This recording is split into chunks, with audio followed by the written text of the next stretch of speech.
But it does a checklist essentially of, well, here's where real estate's at, here's where stocks are at, here's where mutual funds at, and it either checks the box or it doesn't check the box, or and the policy. I think in that case, there's a situation where some of them, just because the box is checked doesn't mean it scores well in that area, right?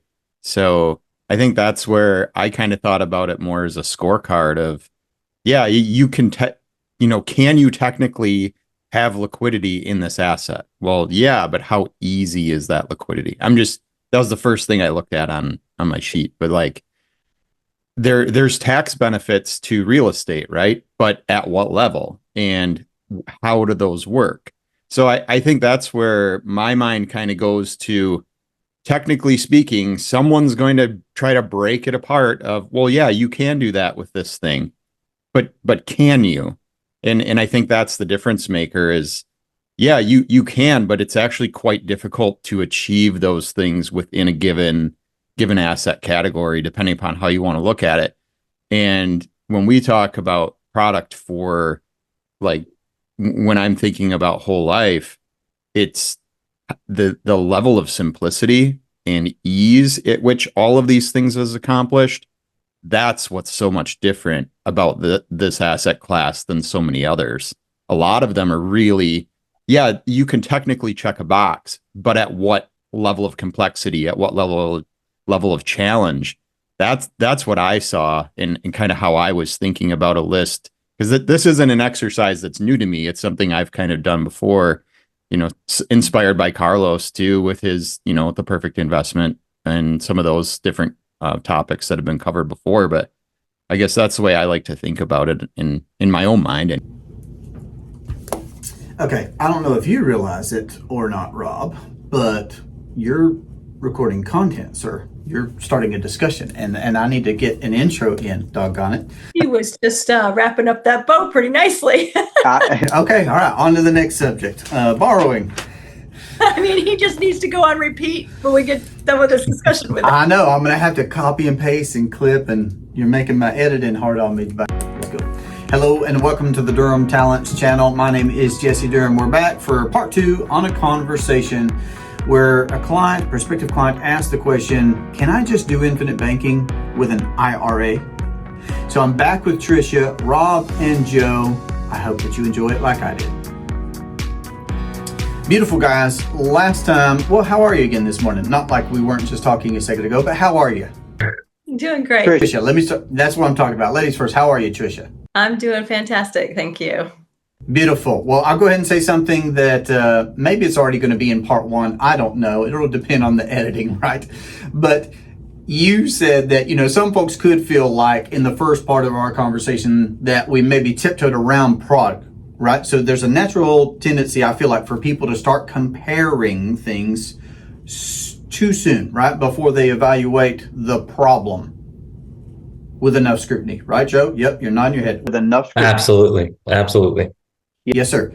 And then there's a process, okay? And we talked about process. So if you don't realize what the problem is, why talk about a solution or a possible solution or compare possible solutions, right?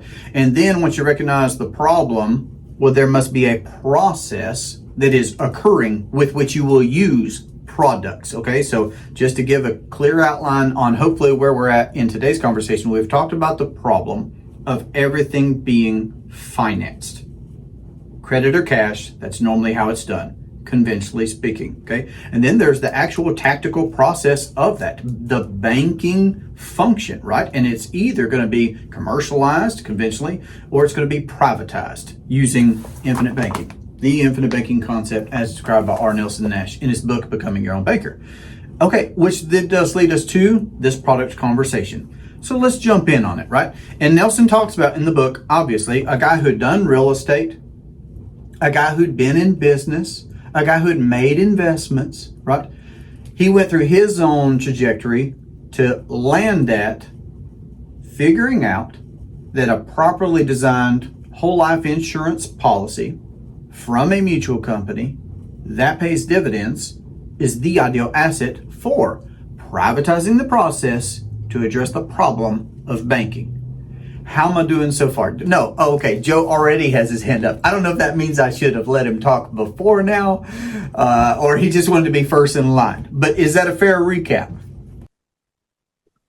Yeah, I think so. I think when we had a list of characteristics up on the screen, and if someone jumped into the video towards the end and only saw the characteristics, I think they would fall victim to what you just said.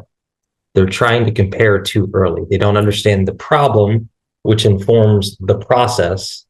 Now we're looking for a product to fit the process. So the characteristics we're looking for shouldn't be just blindly characteristics of products out there. The characteristics need to fit the process, because that's what we're looking for, a product to fill the process that answers the problem. Yeah, great job, Jess.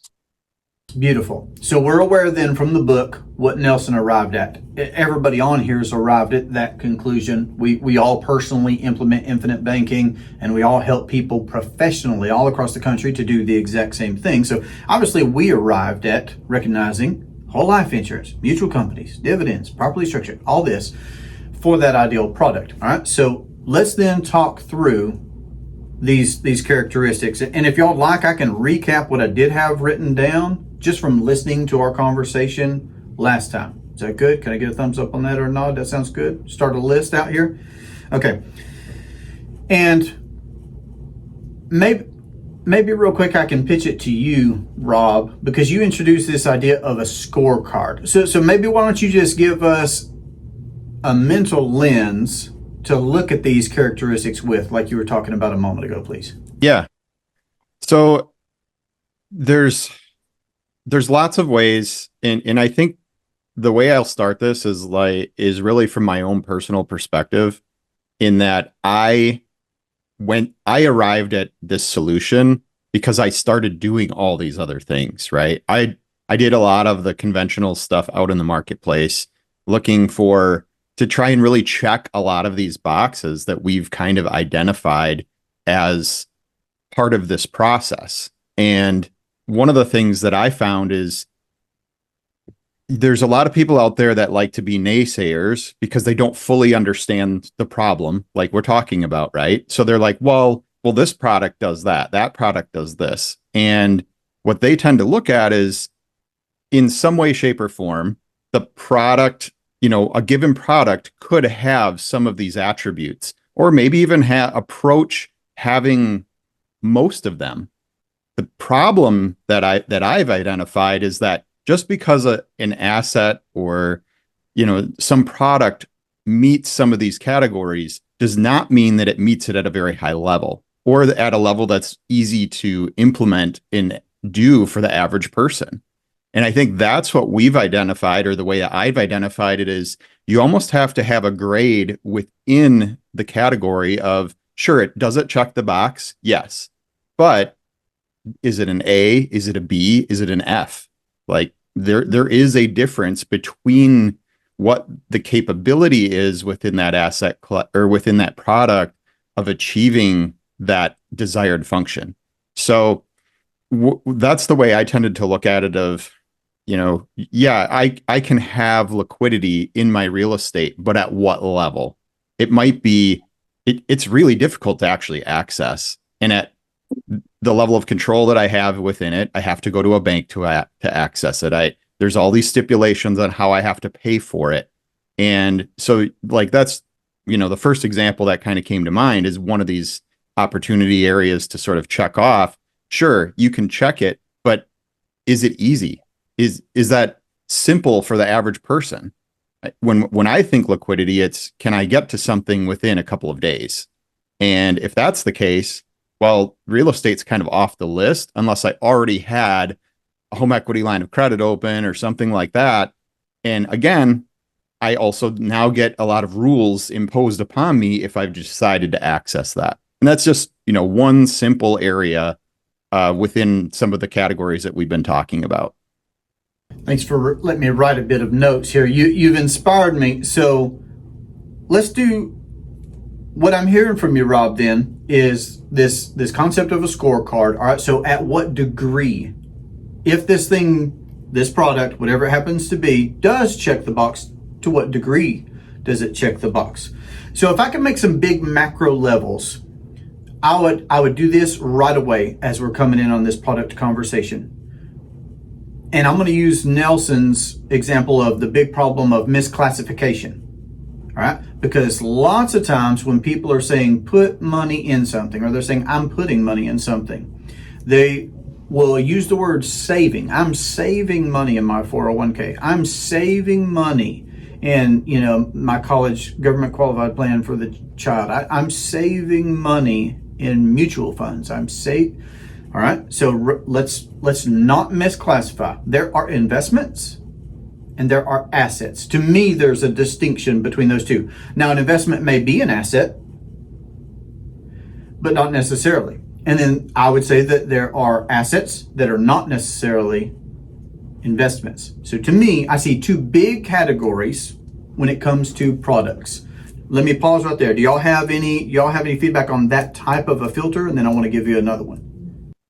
I guess when you were saying that, I was thinking even really just defining the difference between savings and investment, because savings has really gone out of style, right? Savings requires like safe, guaranteed, it's going to be there when you need it, versus investment having risk. So I know that's kind of more process maybe than product, but I think you're getting at the products that allow you to do that, right? Saving or investing. Just another way to think about that, I guess. That's so good. Robert Kiyosaki, perhaps infamously, has said, savers are losers.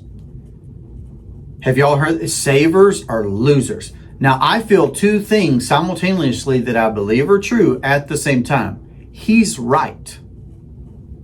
He's right. Typically, yes. But at the same time, right. And that's why you got to say something like, or maybe you feel the need to say something like typically, because I as well at the same time would say that could be a license to YOLO. Well, okay, I'm going to spend every single thing that I earn, because savers, these people that are, staving off Parkinson's and saving for X, Y, or Z, it's not going to work out for them anyway. So I'm just going to blow everything that I've got. That's a problem if you don't save. Because we're all going to use money and we're all going to want a greater access to money over our lifetimes. So I feel like that could be its own conversation of savers or losers. In a sense, that's so very true, so very true. But also, you should consider saving because your need of capital is only going to increase. So where are you going to put it? What is that process going to look like, etc.? Both those I feel are true at the same time. Joe, what's your thought there? Actually had a little visual that might help this exact piece of the conversation. If that's okay, I can share it. Absolutely. So this has changed. So I'll just use this version for right now because I think it gets to the point. The language we use is really important. The first thing I want to draw your attention to as we can navigate this together, the circle on the left kind of divides the financial world into two environments. We'll call it a friendly environment and a hostile environment. And I just put a couple examples of the difference of the two on the 6 squares to the right of the circle. I think people misclassify, to Jesse's point, what they're actually doing. And I tried to get very granular on these terms to show potential differences. I used a 3-way, I guess you could say, check to see which of the category you would fall into. And then I categorize them to another degree to say which ones tend to be in the friendly environment and which ones tend to be in the hostile environment. So that's not to say you can't save in the hostile environment. That has some issues, which I would say Robert Kiyosaki's quote is incomplete. Savers are losers in the hostile environment. Yes, true. Unequivocally.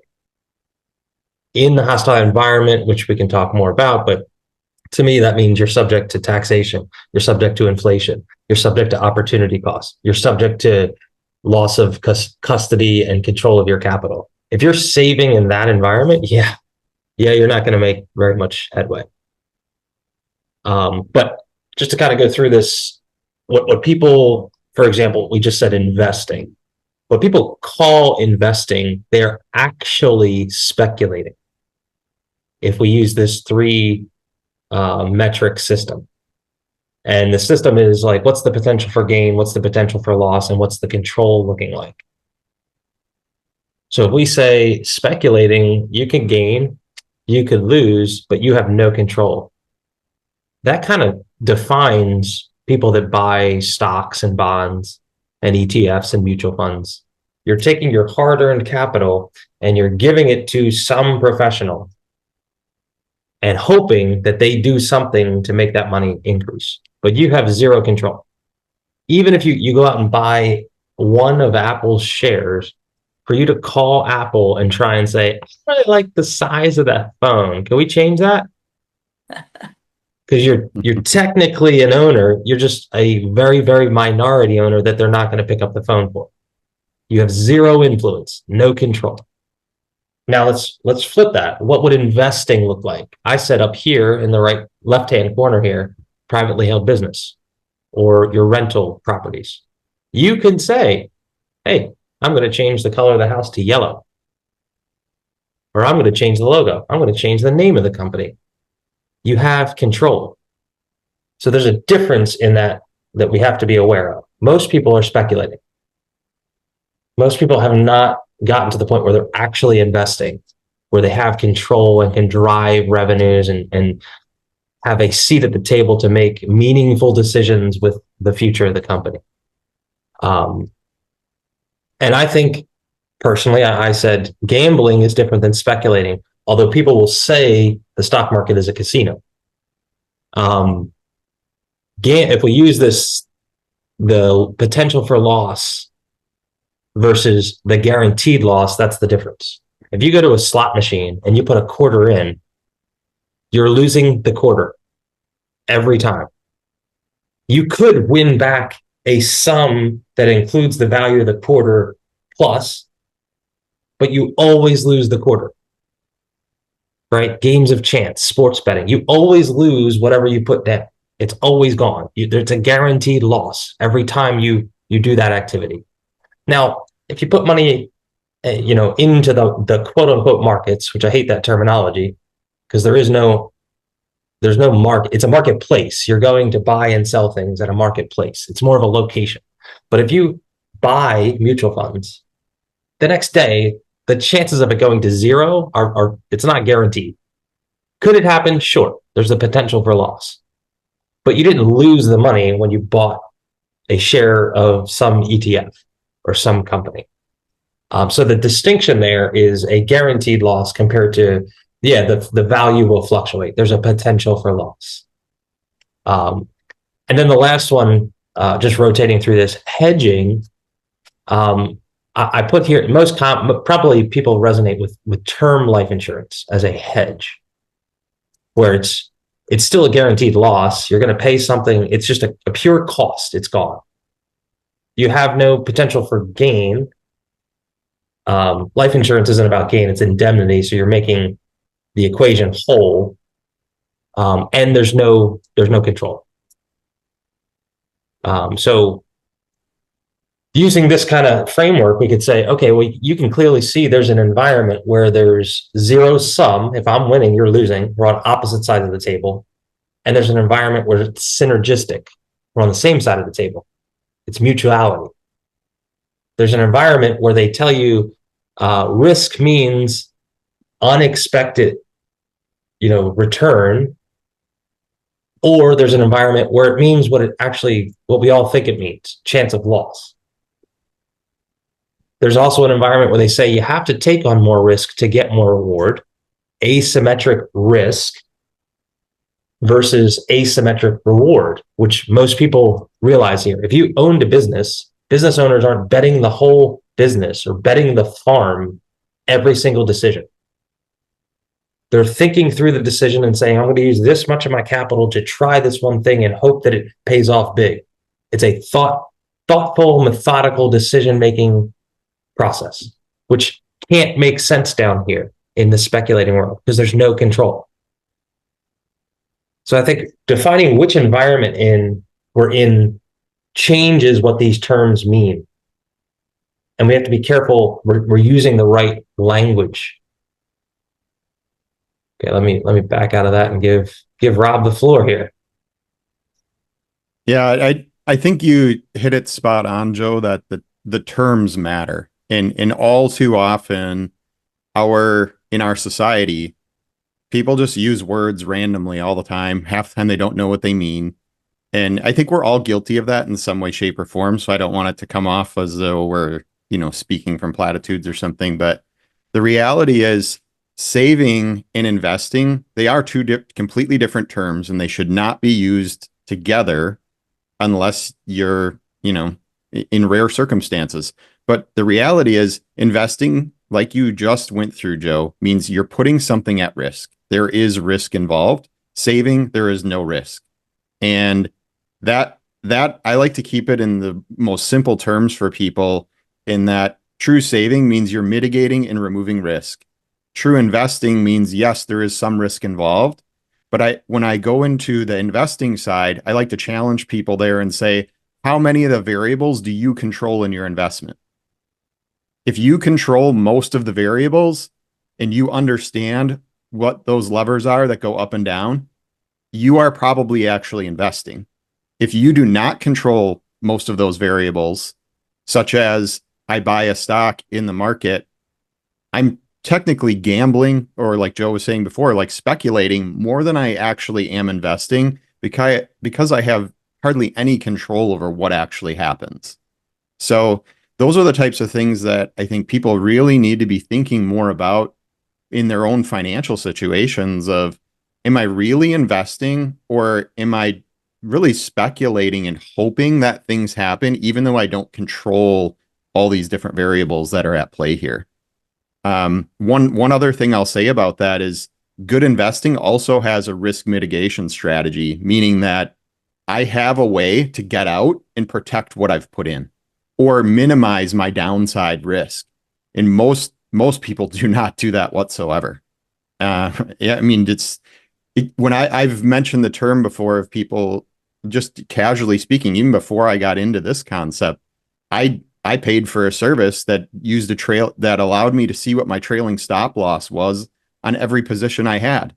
Well, I do that because I wanted to protect my downside. I wanted to make sure I had an exit strategy. And you mention that to someone and they're like, what is that? It's like, do you work with somebody who actually is doing that for you? Because if you're not, you're doing the exact, that is gambling at that point. You're hoping things only go one way. And we know that that's not what happens in the marketplace, as Joe stated before. So can I add just a little bit of another thought to this conversation real quick? I am a huge fan of The Richest Man in Babylon. I think, Jesse, you've heard me talk about that before. It is my absolute all-time favorite personal finance book, and it has really given me just some guardrails when thinking about my finances. So one of the laws of gold is never to invest in something that you don't know, that you don't understand. And so I'm just thinking about this in terms of like, when you're in control, so there's kind of like this education piece as well as this control piece, but they kind of go hand in hand at the same time, right? Because if I am a stock trader, okay, we're kind of just poo-pooing stocks here in some ways because of the gambling side of things. But if I'm knowledgeable and I know what I'm doing, I am far more likely to succeed in that investment, right? Whereas I admit, I don't know that. If I'm just throwing money into mutual funds, I don't have any clue what the companies are, what their profit loss statements are, or anything to be able to be doing that. So that has made me say, something I don't know, I'm not doing it. I learned real estate. I know that. I'm confident in that. And therefore, because I'm confident in it and I have some education in it, I have an element of control. The second thing I wanted to say about this was that as much as, Robert Kiyosaki is right in that savers are losers in this inflationary environment, right? If you just put your money in a typical savings account, you're losing, whatever the inflation rate is that year. I don't know, 2, 5, 7, 9 is what it's been most likely recently, right? 9%, I think, is what I've heard. in the last couple of years, you're losing that every single year. So that makes sense if that's all you're doing. And yet, I think because we haven't had any other products that the average American is aware of, or, you know, the stuff that we've just conventionally been taught, right? We think either savings account at the bank, which is giving you pittance of interest, you're going to pay taxes on that, you're going to have inflation eat away at that. So therefore, the alternative is we throw our money into investments and call that savings. When in fact, we should have some liquidity and some savings, some capitalization before we invest. If we were thinking in safety, if we want to invest from a position of strength. And I know, Jesse, you and I were on a mastermind together just the other day, and they were talking about your, what did they call it? Your liquidity number, or like the number of days that you could go if everything went wrong, right? How much liquid assets, cash, do you have so that if everything went wrong, you lost your job, your investments went south, whatever that might be, you had this many days before you'd really be at zero. So, and the minimum we were talking about was 180 days. First, you had to figure out what your expenses are every day, right? That daily burn rate. What is your daily expense of living? Now multiply that times at least 180 days. If you're sitting on that, and that's the bare minimum, maybe it's better to have a full year, 365 days or more, whatever your comfort level is. But having that before investing is so important. And yet that is not what's going on in today's world, right? We're going to get that job in our 20s. The first thing you do, you don't even sign up, right? You don't even sign up anymore. You have to go to the company and opt out. It's automatic that they're throwing your money into these quote unquote investments in these mutual funds, and you may not have a dime in savings. And I just think this is an incredibly dangerous position for people to be in. And it's why we're all in trouble. Yeah, you have to opt out of the future tax liability, right? Right. And it's not easy. No. You know, my son has done it, and they're like, "What do you want to do? Why do you want to do that? Are you sure you?" I mean, it's like, no, I don't want to do that. Yeah. I actually like to have access to my own money. Thank you very much, and make my own decisions about where it goes. It's crazy. Yeah, you hit on the topic a little bit too, Tricia, when you were talking about why people feel forced down this path, and because traditional savings accounts used to be a safe place to put money. Mm-hmm. You know, if we think about prior to the mass levels of inflation that have occurred really since the implementation of the Fed and so forth. So if that's really the driver behind why people don't traditionally save, I would say. But then you also have, things have changed in that people don't look at some of these traditional vehicles that people used to save in. And because it allows control at the individual level, and most of our financial system is designed around removing personal control and putting it back into someone else's hands, because that's where all the money is made. It's where the capital is held. So if we can take someone's capital and put it into an area that someone else controls, well, who's making the money? It's definitely not you. So, or at least most of the time, it's not you. So I think that's important to keep in mind, but also is its own topic in and of itself. So I don't want to go down that pathway, because that'll derail us from what we're really trying to talk about here. And that's, keeping our, really thinking about two different or multiple different types of assets, and how do they really score, and how do they fit the bill for what we're looking to achieve. Agreed. Jesse, focus us back.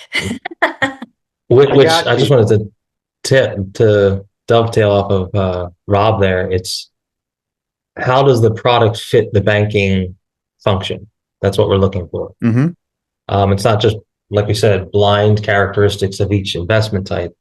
Like, what does the banking function require, and which product fits that the best? That's what we're looking for. That's what the list is going to be. Right, because again, everything is financed. Everything. Lifestyle, investments, savings, like all those subcategories are things that have to be financed one way or another. Our emergency fund either is a credit card, if somebody will give us one, or money that we've proactively set aside for that, exigent circumstance like you're talking about, Tricia. And that really is a good exercise. I'll say that while I am thinking about it. I do have a few things to say to run by y'all. That's a great exercise to figure out what your daily burn rate is. How much money do you need to operate at your current lifestyle? And then if you deem it worthy to have a war chest, an emergency fund of whatever size, extrapolate that out to whatever distance you want of protection and be about the business of doing that. But again, that's finance. Like when Joe talked earlier about when you put money, a coin in a slot machine, that principle is gone, right? So that's finance, just like a savings is finance. And we're going to talk about the ideal place to save here.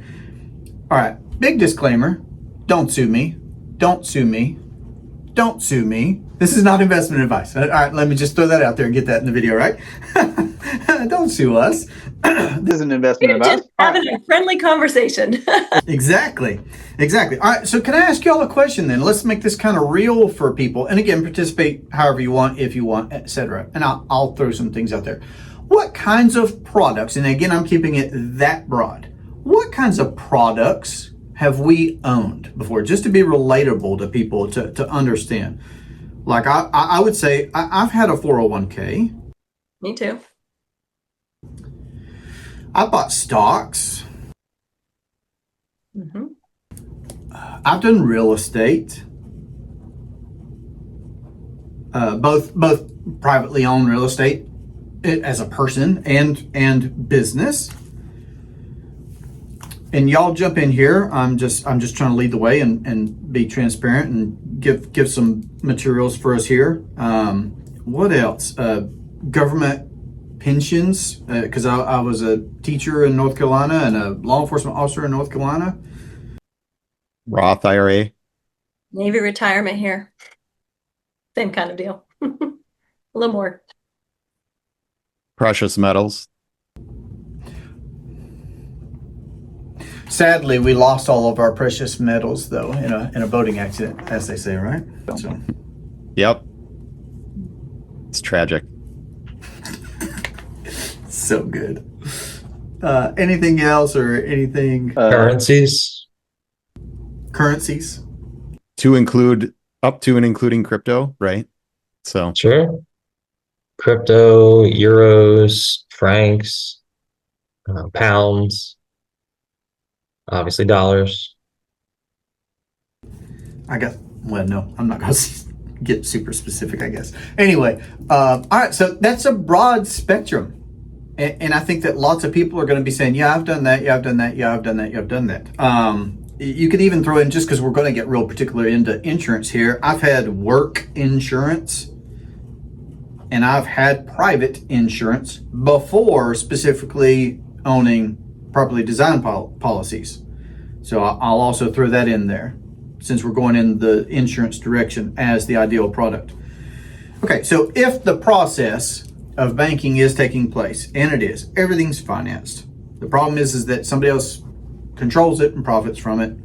We're saying you could do it through privatized banking, infinite banking. We've owned lots of products before. Some of these products, like Joe has shown us, are going to fit in the friendly environment, and some are going to be in the unfriendly environment.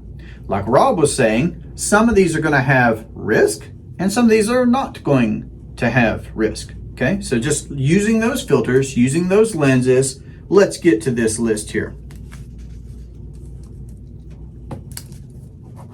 And for the record, for everybody that would like to see us at the roundtable address this topic about savers or losers, inflation, what does $100 look like a year from now? If you like, let me know down in the comment section so we can see that. We're happy to field it. Joe's saying, yeah, let's just do it. Let's go. I'm game. Okay. All right. It's a future topic then. But still, give us your feedback, right? Because there's lots of things said around that topic. But I'm tabling it for right now. Okay. There's this scorecard, Rob says. And these products can have varying degrees of X, Y, or Z. So here's the X, Y, or Z. How about control? Who's in control? That's a characteristic, I would say. Is this product able to be collateralized? Hopefully I put in enough letters and syllables in that. Is there growth? And is there compound growth? I believe it was Rob pointed that out to us last time. Is there growth with this product, and then is there compound growth? There's a difference, like he said. Risk. And risk should probably be at the top because, again, that's going to put us in the two big categories of investments or just assets. Are there guarantees? Is there certainty with this investment or asset, this product? Is there certainty? Guarantees. Can we participate in the overall profitability? When it comes to insurance, we'd specifically say dividends, right? But what's the relationship? Is there mutuality, like Joe's been talking about? Can we participate in that overall profitability? And then the mutual relationship itself, that synergistic one that he was describing in his friendly environment versus the hostile environment. Premium. I started to say premiums because I was going to mention flexibility, because there could be flexibility with premiums when we turn into our conversation point on whole life insurance. But what's the flexibility of this product? You know, its terms, its condition, like whatever. Is there, and then there's degrees to that, right, Rob? Some things are going to be more flexible than others. To your point, could it provide passive income? Is it private? Is it tax advantaged in some way? And then, oh my goodness, there's certainly degrees there, right? Are we just talking tax deferred? Are we talking tax free exit? Like,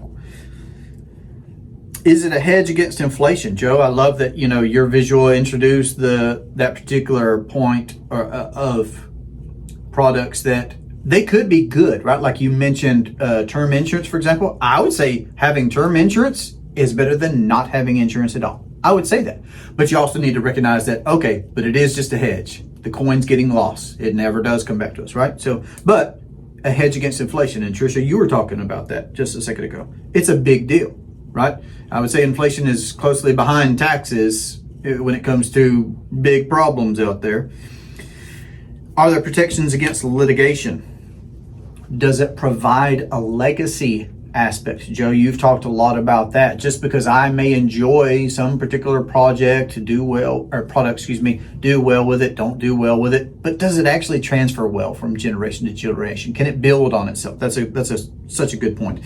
And that's what I wrote down from our first part of our conversation. I feel like there are probably more, and yet this is a pretty good list, I feel like. All right, Tricia, you want to add to it? Or yeah, I think there's one really big one that isn't on this list, and I'm surprised. It should be right at the top.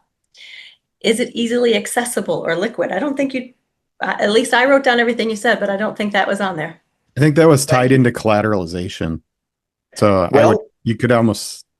Well, so it was and it wasn't. I missed my slash mark, Tricia, because last time we talked about control and access, but then we decided that those are two separate things. And then we also decided that collateralization was a separate thing. So I agree. I say still that those are three separate things. Control, access, collateralization. And I think we can give some examples of those differences. Thanks, Tricia. Good catch on that. Anything else, y'all? Awesome. And it's good. It's good, right?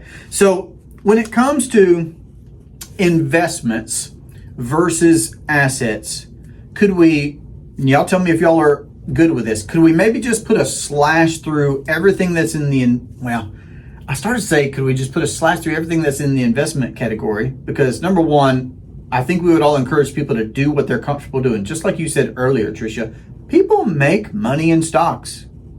Just because it's speculating doesn't mean that you're not an educated speculator, a connected speculator, an experienced speculator, somebody with enough capital to say, I don't mind if this, burns to the ground, okay? There's a lot that could go into that where it works because it's what you want. And I think that people should do what they want. So I don't know, maybe we should put a slash through that and then just talk about pure assets. Obviously, I'm going to say that right out of the gate, whole life insurance, when it's properly designed and used the way that Nelson Nash describes in his book, it checks all these boxes. So there's the punchline, I guess, at the start, right? But what would y'all say about this list that we've compiled so far then? How do you want to approach it? To me, the most important things is access, control, and guarantees. Like those three things. And all the rest is just like icing on the cake in my book, right? Because if you can't access your money when you need it, you're in trouble, right? If you have no guarantees, you could save. I mean, and I literally just finished yesterday watching a YouTube video from 2013 called The Retirement Gamble. And it was, you just listen to these folks who had saved $1 million, thought they were doing great, and then a crash hit. And they were down to 400,000. It was like starting all over again. So if you have risk, you don't have guarantees, you don't know what you're going to end up with, right? And if you don't have control, I mean, who owns the gold makes the rules. You're under someone else's rules. That honestly probably limits your access for one thing. But all of those three things to me, I think might be the top thing I guess I would talk about as to how we typically are handling our money. And I know our original question was, can't you just do this with an IRA? So Tricia, I think you're spot on, right? I also think that for the average person, our mindset, because we know what the problem is, so we therefore know what to do, tends to change how we look at things. Sure. I would say the average person, they tend to think, what does it return? That's because that's ingrained into us so early on that they're all worried about this rate of return and like rates of cost of capital. So those are the things that they tend to get stuck on. Again, the reason that happens is because they don't really understand the problem. So in this case, the position we're coming from in our conversation is we understand the problem is whether or not you control the banking function in your life. And most people have no clue that that's actually important. And we did highlight some of that earlier, that you finance everything in your life. You finance everything you buy, you finance anything you buy in cash, it doesn't matter. So if we're thinking about it from that perspective, yes, you are 100% spot on. Those are the things that tend to be most important. When we're trying to get people to think differently from an asset perspective, you know, we have to, I think it's really important that we level set there of what are we really talking about here? And once we're aligned on that, then I think where you're coming from is I'm 100% aligned. I think it's so funny you say that, because if you realize you're absolutely right. But if we look at this list, we didn't even put rate of return on the list. And yet that is that just shows the mindset shift, doesn't it? It really does. Well, I mean, Jesse did have growth, so that ties into growth. Okay. Yep, you're right. There is we had compounding. So that's there, but notice we're not talking about rate, because that rate doesn't really matter. It's whether or not there's actual growth. I was actually just doing an exercise myself as I was prepping for some future video content that I was going to put together. And I was looking at, a lot of times people are like, oh, well, the S&P 500, it returns X amount a year, whatever. Again, focused on rate, right? Well, if you were to, in certain periods of time, if you were to say, I put $10,000 into the S&P and I let it go, like everybody says to do, like just leave it go. 10 years later, if you look at that actual rate of return, depending upon the time period you pick, it could be 20% or it could be 2%. It just depends upon what time frame you want to look at. And I was quite surprised to see that when you run like average rate of return for a given year, running that in a calculator versus what did you actually buy it for in that year and what is it worth today? Like how many shares of that did you buy and what is it worth today? Those are two completely different numbers. And in a lot of cases, it's by a lot. Sometimes like a huge amount. So I think it's really important that people understand that the reason you're taught to think about rate and rates of return is because it makes you feel good about what you're doing, as opposed to saying what's really happening. And that's where it comes back to some of the stuff we've been talking about. When we really know what's going on, it gives us a better perspective about what we should do. And that's really the crux of what we're kind of talking about today. Again, let me underscore, we're not saying don't invest, but if I said this in part one, I'm going to reiterate it again here. Warren Buffett says, rule number one, don't lose money. With infinite banking, you keep all of your principal and you can go do the investing also. So you keep your money, it grows and it compounds in a policy. You can leverage that, you can collateralize that to go out and do X, Y, or Z. So again, we're not saying don't do this, okay? We're saying you could control the banking function in your life and have the advantages of both. Remember that part.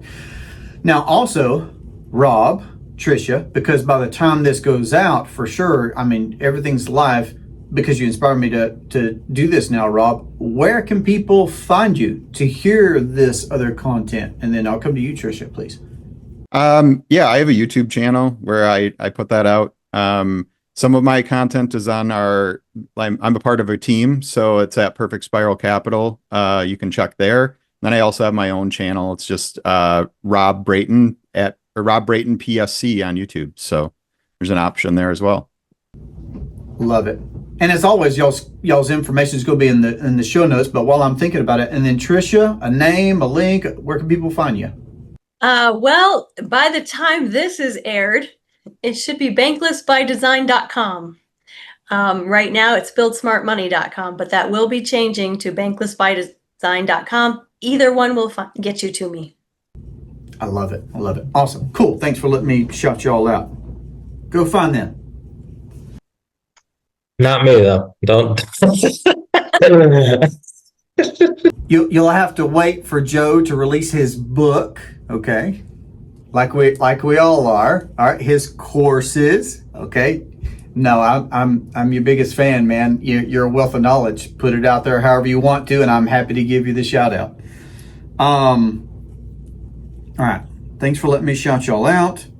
I said what I said directly to this camera about you could do both, right? Because we're not bashing investing. We're saying you could be your own banker and do your investing, if that's what you choose to do, from your private bank, your private banking system. That's what I'm saying right there. Okay, so then I like the three that you chose, if I heard you right, Tricia: access, guarantees, risk. So again, let me just try and make this real world for me. This is how I think about it. So I look at the list of things that we've all owned, those general products, right, that we talked about earlier. And let's just lay a couple of these characteristics over the top of them and discuss through what that looks like, if y'all let me do this way. If we take those three, all right, and evaluate like your son with his 401k, Tricia, or me when I was a teacher in the state of North Carolina or whatever. Access. Let's talk about that access to 401k. Is that, and again, we're going to use degrees like Rob was encouraging us. I mean, what degree? And let's just be, I don't know, do we have an insignificant degree of access? Do we have an average rate of access? Or do we have a significant amount of access to capital in 401ks generally? What do you think, Joe? You're raising your hand. So I think the answer changes. It depends how many loans you're trying to take, number one. Number two, it depends on the amount you're trying to take. So with a 401k, you couldn't just say I need the whole balance unless you were below certain thresholds. Or you're willing to pay, right? What's that? Or you're willing to pay.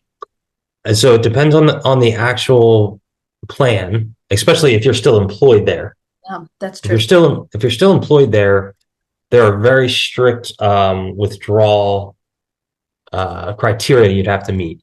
Very few allow non-hardship withdrawals, but if they do, to your point, you'd have to pay a certain You'd have to pay income tax potentially. You'd have to pay a penalty potentially of 10% on the gains, so on and so forth. And so there's a lot of complexity there already. So maybe simplicity should have been something on our list. But yeah, easy to manage, I guess, is a way I've put it before. Easy to manage, simplicity. And just by giving that feedback right there, you introduce a lot of other aspects like fees, and then you reminded us of, is this tax advantaged or not? And so all I heard was insignificant access to capital in 401ks relative to the total that you put in. So this is what I mean. Like, so say if you could have access up to $50,000 in the form of a quote unquote loan, which is not really a loan. But if you were to pay back, which then they force a certain repayment schedule, which might have been another flexibility thing we want on our list. But they take it from your paycheck post-tax to put it in back pre-tax. So there's a tax complication there. But if you need a second loan because you paid back half, there's a restriction on how much of the second loan you can take because there's still an outstanding first loan. So if you try and do that again with a third loan, like the access like collapses on you very quickly. So could I jump ahead and say, if somebody was the ideal 401k owner and they had $1 million in there, couldn't I call the $50,000? Because that would be like the best case scenario, right? Like they've saved up. I'm just using the common verbiage, right? On purpose. I'm saying, I'm trying to draw attention to that. $50,000 is insignificant compared to the $1 million that somebody could have in there. And here's, I want to look back to some of the other things Tricia was saying. Just because you request it doesn't mean it's approved. So for example, for a time I was in the restaurant industry, the hospitality. And back then you would earn like $2 or $1 per hour because they banked on you getting all these tips. So if you work enough hours, they will let you in the 401k.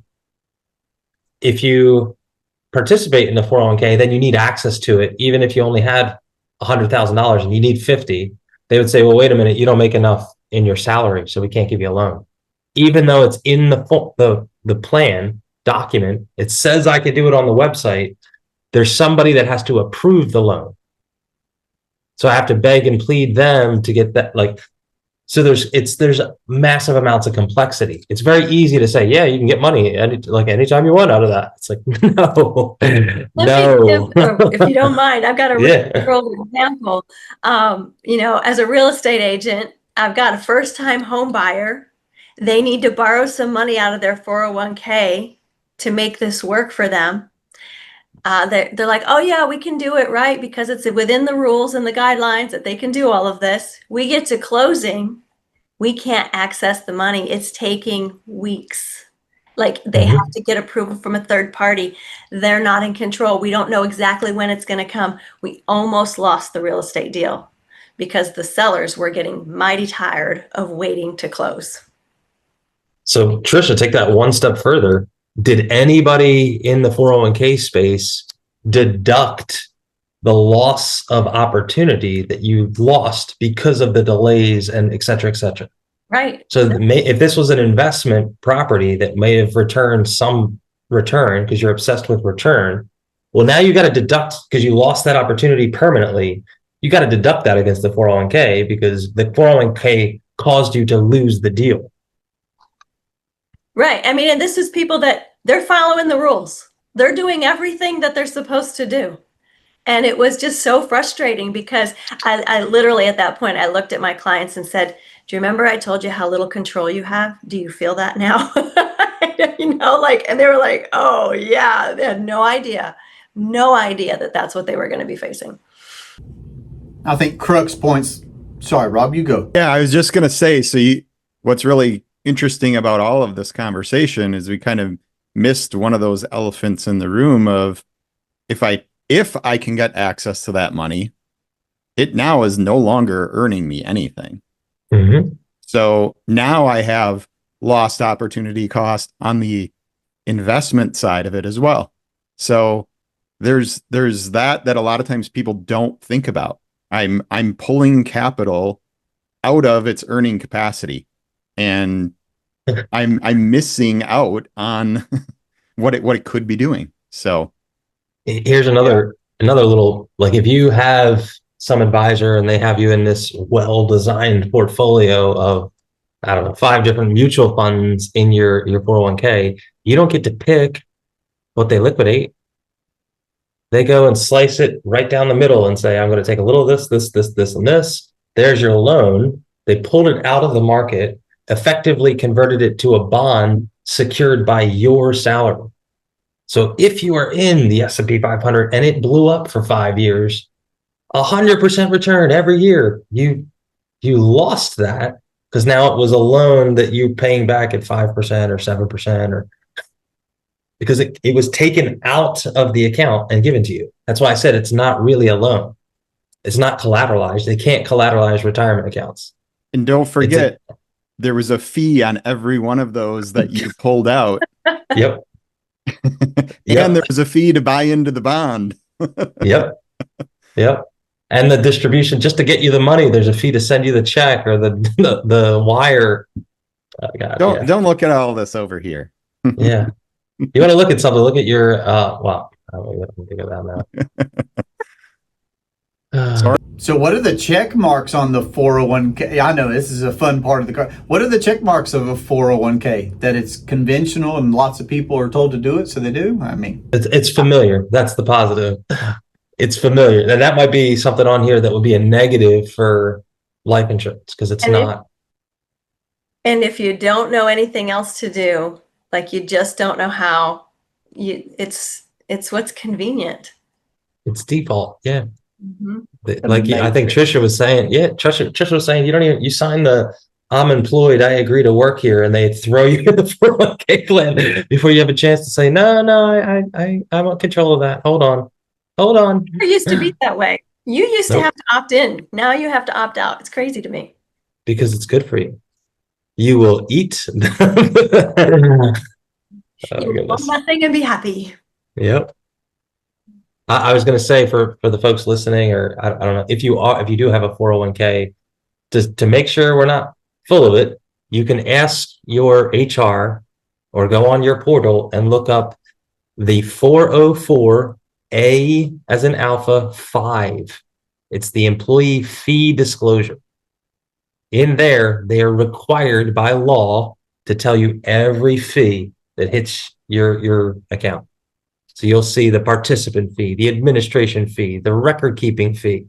You're going to see the annual fee, the distribution fees, the withdrawal fees, the conversion fees, etc. You'll see all of it. And that's even if you're invested in indexed funds. See, This is the thing. There became an awareness of the heavy fees of mutual funds. So the answer became indexed funds. There's less fees. But what you're saying here is that even with those less fees, there's still other fees. I mean, there's just no getting away from it.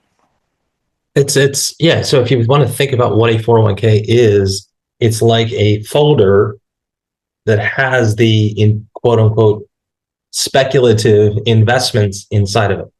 The folder has fees and the assets have fees. So what you did is you solved maybe a part of the equation saying, I'm going to reduce the fees inside the folder. You can't do anything about the folder fee. That's a good visualization for me. That's helpful. I thought you might like that one. Yes, sir. Yes, sir. Very helpful.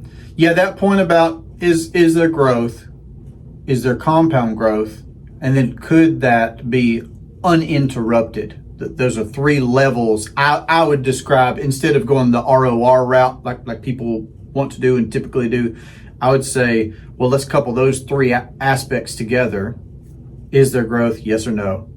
Is it compound growth? Is it growth on top of growth? Right? Yes or no?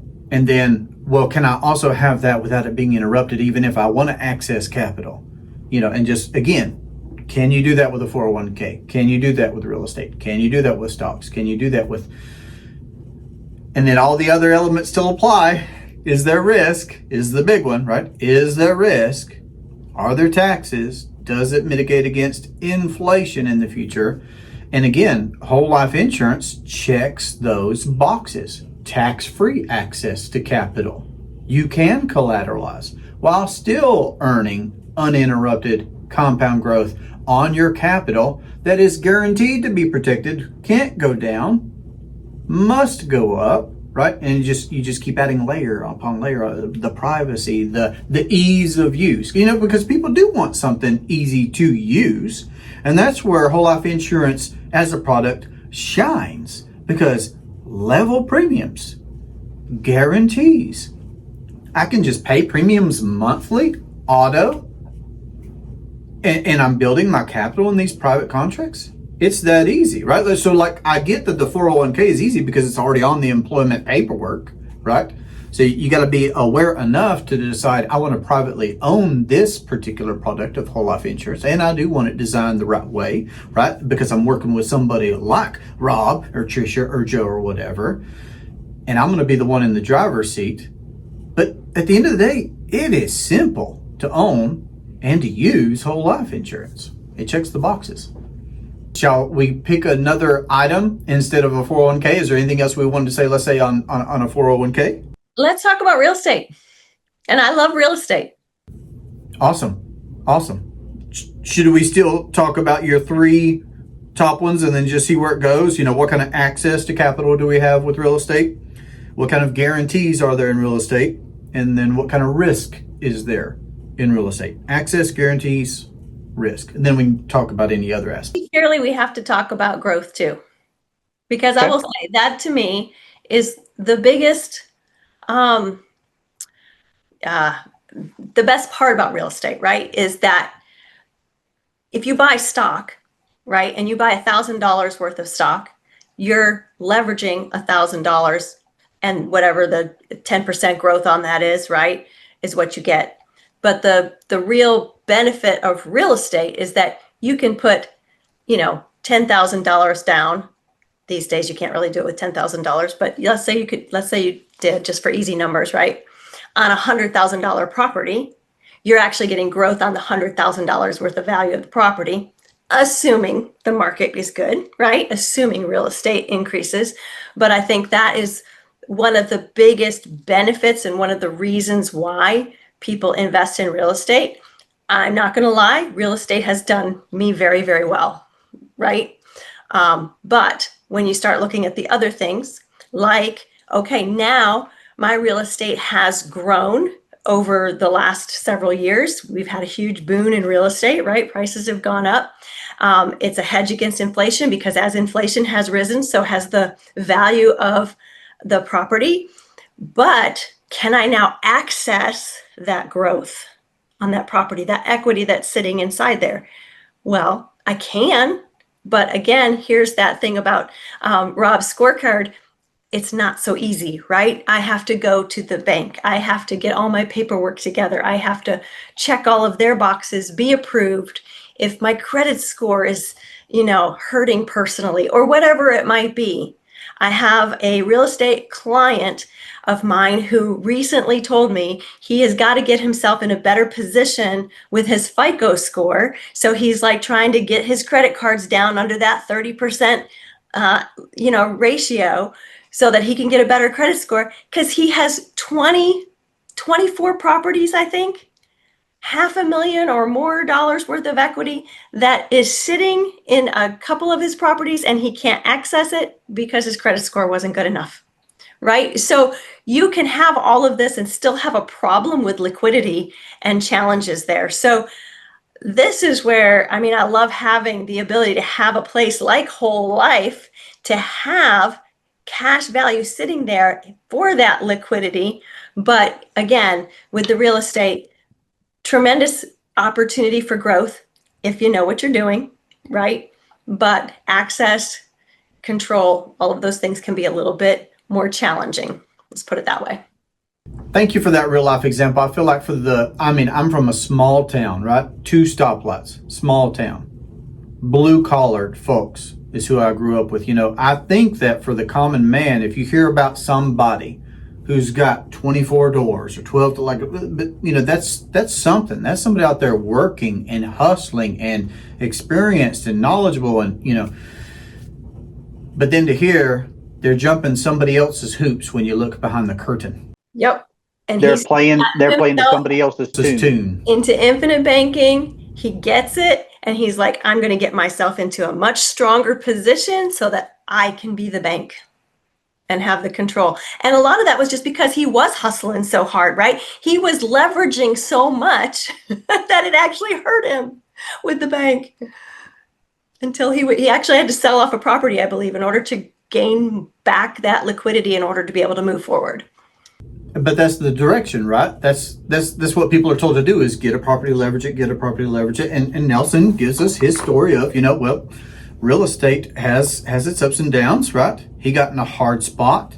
Dave Ramsey, famously puts himself out there, and I can appreciate that about him immensely, right? For him to share his bankruptcy story and all that kind of stuff. So I do like that interesting combination too, by the way. Dave Ramsey sharing his bankruptcy story, turn things around, great big businessman, best-selling author, speaker, etc. And then Nelson, same thing, sharing his story. Real estate at the core of that one as well.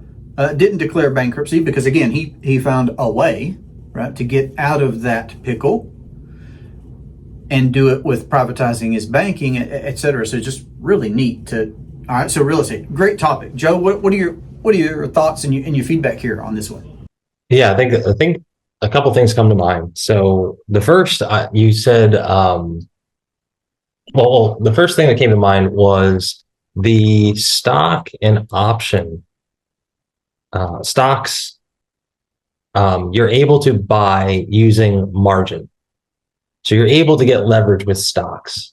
You're also able to use something called options, where you can really get a lot of leverage. I think and with average Joe in the mutual fund situation when I was saying that. Yeah, but yeah. Sure.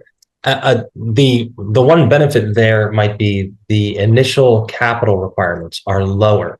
Mm-hmm. Like you can buy stock very easy. I mean, people have stuff on their phones that they're just like, oh, I'm going to buy this penny stock or something like that. There's a lot wrong with that, but I think that could be something else on your list, that real estate is phenomenal. It's got a lot of benefits to it, but to get involved requires a sizable amount of capital, and you'll learn as your client or friend, once you get to certain levels, that changes how you get financing. Like you can only have so many of such type loans before they're like, no, you need a different portfolio type of loan. Mm-hmm. So all of a sudden the requirements to get that change on you, which you can't control. So the threshold, the barrier of entry to participate is what I'm hearing. Participate and level up past certain thresholds.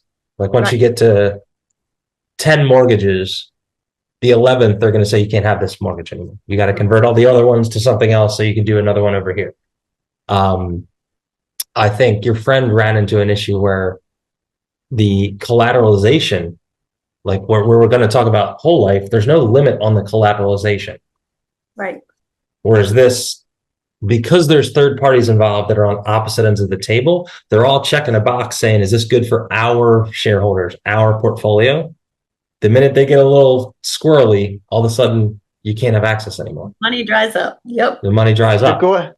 So go ahead and say, Joe, what do you mean when you said that there's no limit to collateralization with whole life? It's a really, really good, like they're going to encourage you to do this. It's the one financial product they say use it. We want you to use this. If you take a policy loan of the whole cash value you possibly can, there's no problem with that. If you were to use it several times in a year, there's no problem with that.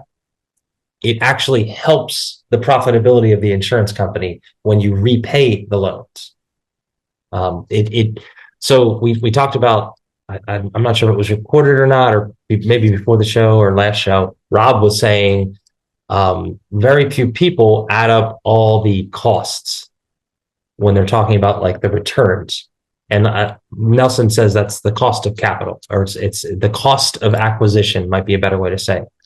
If you were to take that into consideration when you're looking at investments, the cost of acquisition, your experience cost you time and energy to actually get like a real estate property. You had to save up capital to put a down payment, to get a loan, to get this. So there's tangible costs and intangible costs. A policy loan, in terms of an investment for the insurance company, there's zero cost. Like there's zero cost, that nobody has to underwrite it. It's perfect collateral. So Nelson would say, all you need is a someone making minimum wage answering the phone to say, okay, where do you want the money? Mm-hmm. Right. So the cost is zero. The risk is actually, if you can imagine this, negative for the insurance company. Meaning, when they give you a loan, they don't care if you pay it back. Because they know they're going to get their money at the end of the day. Well, what's collateralizing this is the death benefit, the endowment benefit, the long-term care type rider benefits, et cetera, et cetera. So when you take a loan, all of them go down. So at least I just named 3. So if you took $100,000 in a loan, they reduce their liabilities, their future obligations by $300,000. There isn't an investment that can do that for their portfolio. They love policy loans with responsible people that pay them back. So that's why there's no limit to the usage. And the draw period, which you can get creative with real estate here and lines of credit, the draw period on this is your entire life. Mm-hmm. Whereas a common draw period is 10 years. Mm-hmm. Now there's certain ones that'll do like, reverse amortization, which will allow you to roll unpaid interest into the principal until a certain threshold. And then the bank's going to say, whoa, the asset's not worth that. We're foreclosing. But that threat, that risk does not exist over here. Whereas we can do some pretty cool stuff. And like Tricia said, if you know what you're doing, you can make a lot of money in it. We're not saying you can't. Mm-hmm. Well, we are saying the banking function of it, like if she had control of the banking function the whole time, I bet her investment or her real estate portfolio, the profitability would have went through the roof, and it would be probably much larger. If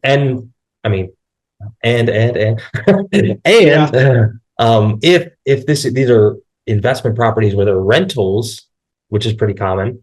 Yes. If you control the financing and the tenant leaves unexpectedly, well, can't you freeze the loan to pause operations here?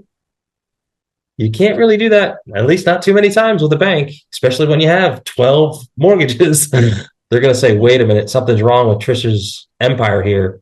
We're pulling the strings here. We're eject button, or we're freezing her credit. Last thing, I was just going to say, FICO, we obsess over the FICO score in the hostile environment. Mm-hmm. And if you really think about what it means, it's how obedient, it's a grade of how obedient you will be to a disinterested third party. I love that. We're fighting to say, I'm obedient. I'm obedient. I'll do whatever you say. I'll obey whatever terms. I promise. And that's what we're doing. Like, we're guarding that score to say, I'm a little minion. I'll listen. I'll pay early. I promise. Yep. That's what came to mind. If that doesn't make you feel like throwing a tea party with me, I don't know if you've got a pulse. I'm just saying. Here are the 2 high points that stuck out to me right there. The 2 when it comes to real estate is, number 1, I feel like when people become aware of banking, that they must have this this from their gut reaction that Joe's given an example there of saying, no, I don't want the bank controlling how I run my business. No, because I'm the one that knows this stuff. I'm the one that can make these deals happen. I'm the one that has these relationships with these contracts, all this other stuff. So I think that, control. But then here's the other one. Also, when you recognize that there's a banking function that's taking place on every real estate transaction, wouldn't you want that profitability for yourself? I mean, the banks are doing great, right? So if you could add that to what you're already doing, you know, it's it's incredible. It's infinite at that point. Who knows where you go when you couple those two together? You know, your knowledge, your experience, and that could be the case for anything else. But here we are talking about real estate. So real estate, of course. All right, why are you chatting? You can't say enough that you got to text to us, so I got to stop what I'm saying, and everybody else has to read. Okay, Joe said. Oh my gosh! No. I was trying to give this to this Tricia. That should have been to you. No risk. I need to say it in my Scottish accent. Now, I sent Joe a song the other day with from a Celtic group, really good. What would y'all even do if I sat through a whole roundtable discussion, 2 hours, and nothing but my Scottish accent? I'm gonna do it sometime. Laugh the whole time. I'll do it. That's a pretty interesting challenge to do, because to keep it like every syllable like the whole way through is really hard to do. I tend to be fine. You and I have had these discussions about using voices and stories when you're reading to your kids. Like, it's hard to keep that up the whole time. It literally uses your muscles differently than you're used to. Yeah. All right. What else about real estate then? I mean, I guess one other thing, collateral. I mean, again, that's under the realm of control. But at the end of the day, even if you're playing by the rules and you're being profitable in your real estate business, who controls the collateral? You know, versus with the policy. It's providing its own collateral. An insurance policy is. When I think about real estate, because I was thinking about this a little bit, and if I'm truly being an honest banker, and I'm using a proper amortization schedule to pay myself back the way the bank makes money on their mortgages, if I do that for myself and I have enough space in my system to apply that interest, the amount of growth that takes place in the first 10 years in somebody's system is unbelievable, because of how much interest in the first 10 years typically goes to the bank. So if I'm owning that function for myself and I have capitalized my system to be able to do it, the amount of interest that I recapture in those first 10 years is mind-blowing for what it, and the thing is most people don't realize that that's what's actually happening when they're making their mortgage payments, right? The bank's making huge amounts of money in those first 10 years, and you have this little itty bit of part of equity. Well, if I'm doing that and I'm putting those payments back into my policy, I'm generating huge amounts of equity because of the way policy loan repayments work. And I could also be taking that in, a big portion of that interest and putting it in growing my system at the exact same time. And I mean, that's like truly game changing if someone's capitalized even on the first deal at what that springboards you into is amazing. But again, we're not always thinking about that. We have to, this is where Nelson has always talked about rethinking your thinking. When we start really thinking like a bank, it's like, whoa, there's way more capability here than you ever thought possible, because we've actually learned to control that in our lives. So I think that sort of thought process when it comes to real estate specifically is just like, it's truly a game changer for people if they're willing to think about it differently. There's another piece to the real estate. Think like just what you were talking about, rethinking your thinking. I sold a property not long ago, and of course I put the proceeds in my policy, right? So all is not lost, right? But I sort of wish I would have thought about seller financing, because it's one more way to be your own banker and make those same profits. So let's say I sold a property for $250,000. I get the $250,000, right? I pay off the mortgage I owe. That's all I get. If I was seller financing that thing, I would be the one, like Nelson says, real estate is really making the wheels of the bank go round, right? So become your own banker in lots of ways. Yeah. Take away from that. Well, like it gives you, as the seller, it gives you amazing leverage, right? Because if that person, like if you can trust them that they would repay and you set out those terms, like now you have a cash flow source, and it's also growing your system at the same time. I Right. mean, it's truly awesome the way that a lot of that stuff can work. But again, we're not taught to think that big. We're like, these are the avenues you must follow, and you can't look outside these walls of these avenues where you're taught to go down. So go, Joe. Yeah, I was going to just touch on collateral again, kind of the idea that using this, it separates the quote unquote risk and your collateral. Like in a hostile environment, when you're banking traditionally in the public banking system, you have to pledge your collateral. You have to pledge your established business, your established portfolio of real estate to get access to capital. If you took that function over using dividend paying whole life, it's a self-contained private banking, full banking system. The collateral and the capital are like in the same thing. So you can use that to go do something else without having to pledge stuff outside of it.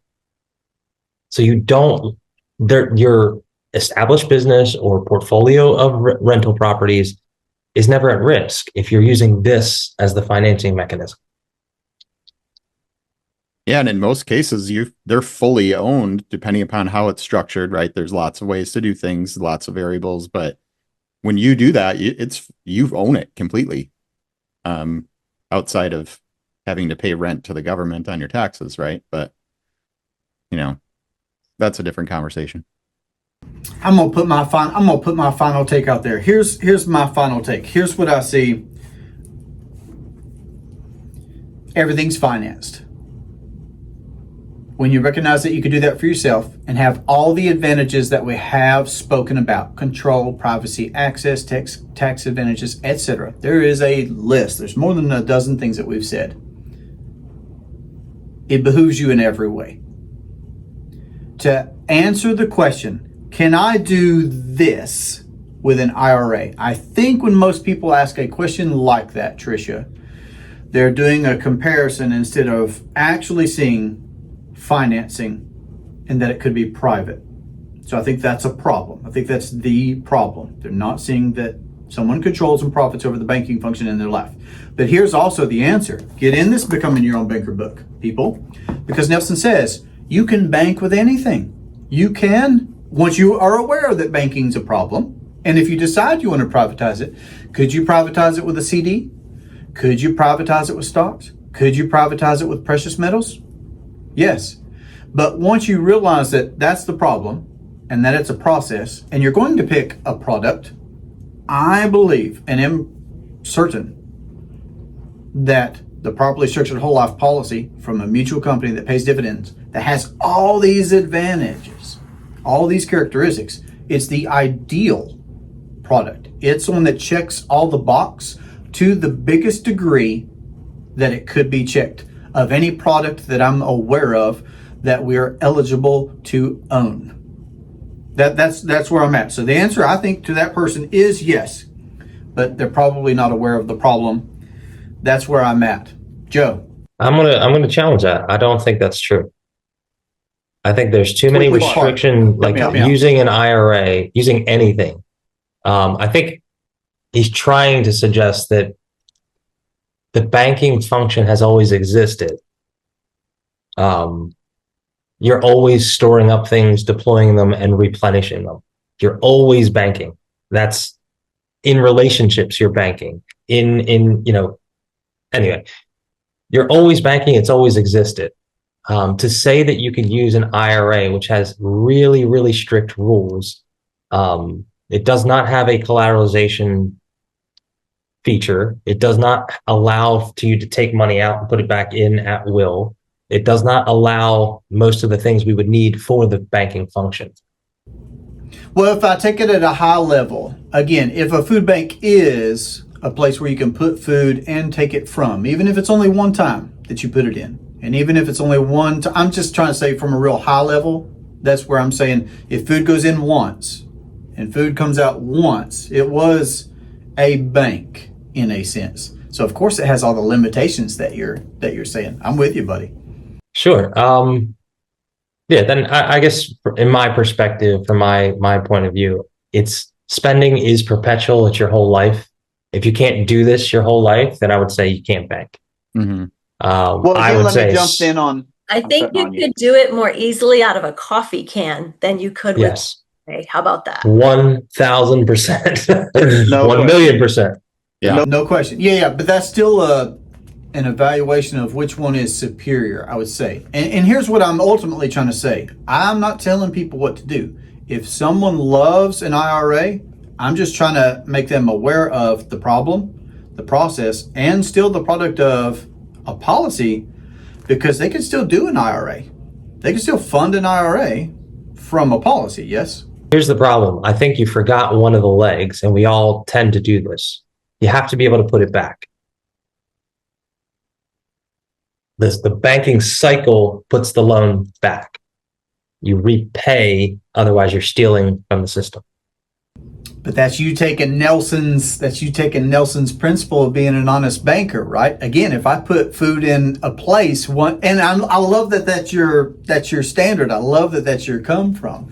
But again, if I put food in a pantry somewhere one time, and I take food from a pantry one time, I would still have the perspective that place was a food bank. Doesn't mean I was a good banker. Doesn't mean I was an efficient banker. It doesn't mean I was following Nelson's principles, but I treated that pantry like a bank. I'd like Joe to expound for me. What do you mean that you can't put it back? Yeah, if you had a $100,000 IRA and you took $100,000 out, in Jesse's example, to go do something, and then that something paid off and it gave you back $100,000, you can't put it back in the IRA. You can't write a $100,000 check to put it in the IRA. There's contribution limits to the tune of $7,000. You can get. So it's a tiny bank. It's a. You keep going that way. I hear you. Okay, that's what I was wondering. Yeah, it's our listeners too. Like, what do you mean?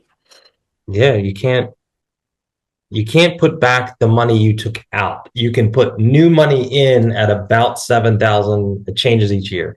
You check what the limit is that year, but they put a cap on how much you can put in of new dollars. You can't collateralize it. You can't go to a bank and say, "Hey, I've got this $1 million IRA. Can I borrow $500,000?" They'll say no. Part of that will void the IRA status of it. The tax deferred nature of it will get called into question if you're able to access it and truly bank, like most of us are talking banking, the full cycle of banking, where it's not just a cabinet where it's stored something, but it's a bank active, a recycling of things. Just my opinion. Deposits, withdrawals. Yeah. Or lending, payback. So better in you need more coffee. So better in a coffee can, because at least in a coffee can, you can take out and put back, and take out and put back. You can, and now, I mean, if you combine. Yeah, go ahead. I was going to say, you're spot on, because there's no limit to how much you can put in, and there's no limit to how much you can take out, and no limit to how much you can replenish. And if we combine that with Rob's idea, where if you had a spreadsheet where you're tracking what you should be putting in and the interest your bank is charging you, they're free to do that. A coffee can is superior to an IRA. In my opinion, for this purpose, the IRA would be dead last. Sorry, Jesse. It's as good as that single trick pony, one use, it's done. All right, I love it.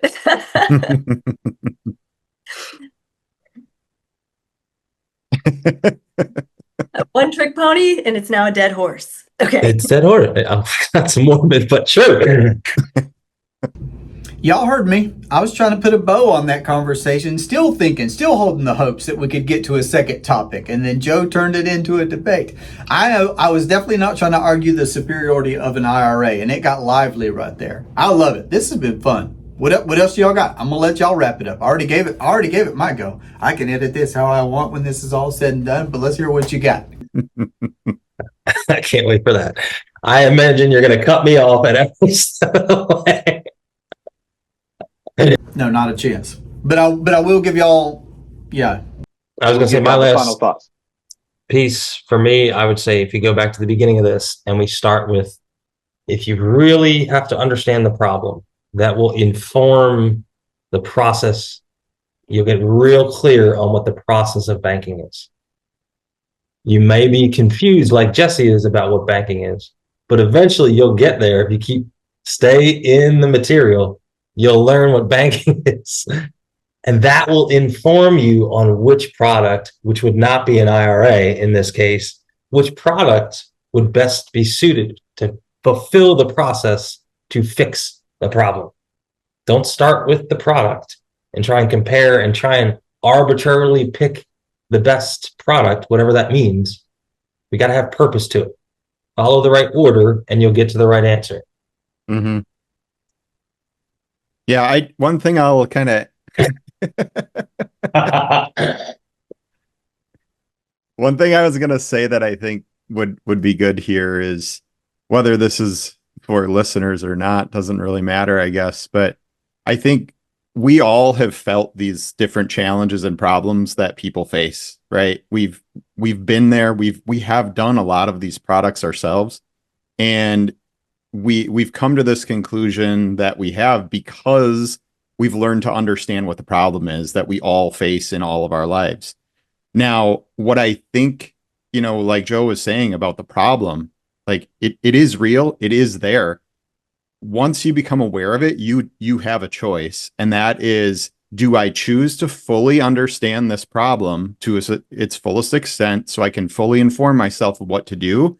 Or am I going to say no, and I'm going to listen to somebody else, some other talking head, and say, no, that's just a way that those people talk, and ignore the fact that banking is real for everyone. That is a choice that some people do make. And they get faced with the problem, but they don't want to go deep enough. They just say, no, I don't want to mess with that. I like what I'm doing. And that's okay. Everybody has that choice. That's the point of free will. But I also think that if you come to this conclusion and you listen to this, that, what all of us talking, like, I think it's really important that if you've come to this understanding that there is a problem, you have a choice at this point to say, do I want to understand what this is, or do I not? And if you do want to understand what it is, start here, and then you can control or begin to grow your understanding, right? The other part of it is, if you don't, well, hopefully it's at least planted a seed, and you'll start seeing things a little bit differently than what you did before. And hopefully you start making different decisions based off of a little bit of growth of understanding, even if you didn't want to fully understand the challenge, the problem that's in front of all of us. So I guess that's the only other thing I would say is, everybody has a choice of whether or not you want to, understand that or not. Up to you, Tricia. Any final thoughts? Yeah, I guess I've just really been thinking this through recently. I like to encourage people with personal finance, and I recognize that we all have a human problem. We all, want to overspend and not save enough and all of those things. But it has just become more and more evident to me that even if you can conquer that, if you're not conquering the incredible amount of inflation and taxation that is just robbing you all the time and ever increasing, I feel like we are trying to swim upstream, and not just in a stream, in a flood, right? Like in raging waters.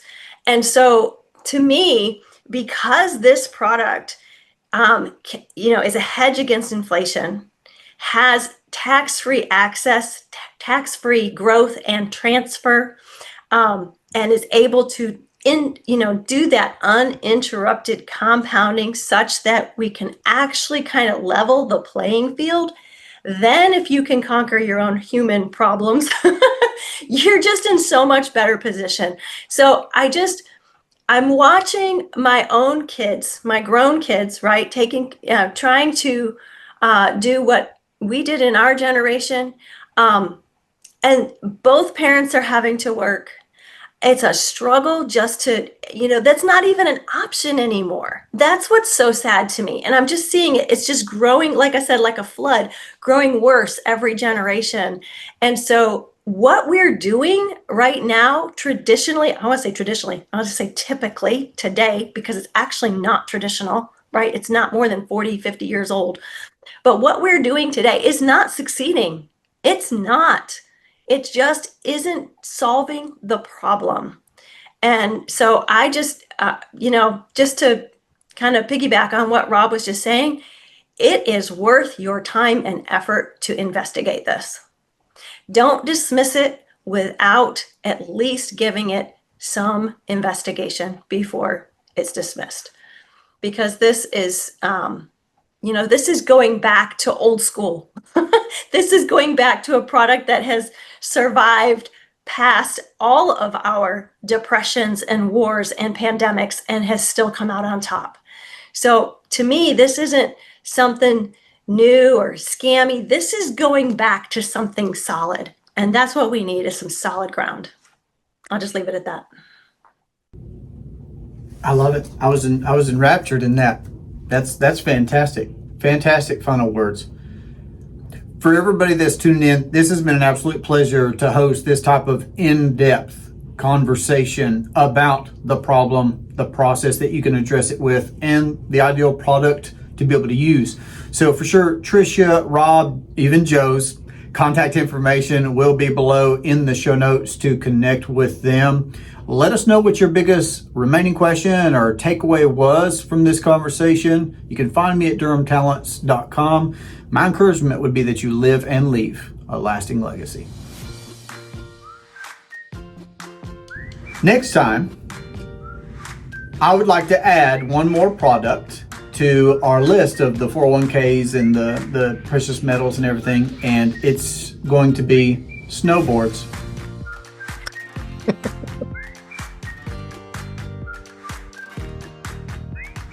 Are you an avid snowboarder?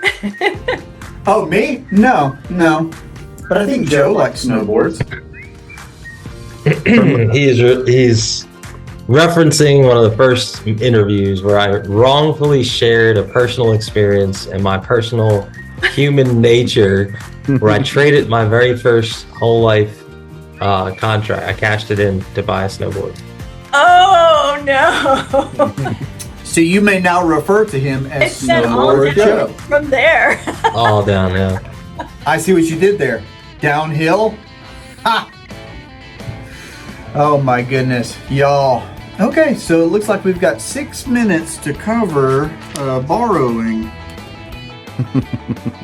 And inflation, because we're doing that one too. Oh my goodness. Awesome. I'm getting ready to launch my podcast. First one being recorded today. Oh, cool. Is that the new microphone? All right. I don't know. Oh my God, ready? Go ahead. What you got, buddy? No, I was gonna try some of these effects. Maybe that'll help you out, get you what you want. Man, if you could do something, please do something. There we go. Somebody caught my humor there. Too early for y'all. Y'all not as alive as I am. No, I heard it. It just Or whatever it just you wasn't did. that. Yeah. It wasn't that funny. If this video was valuable to you, make sure to let me know with a thumbs up, and I'll see you at durhamtalents.com. Live and leave a lasting legacy.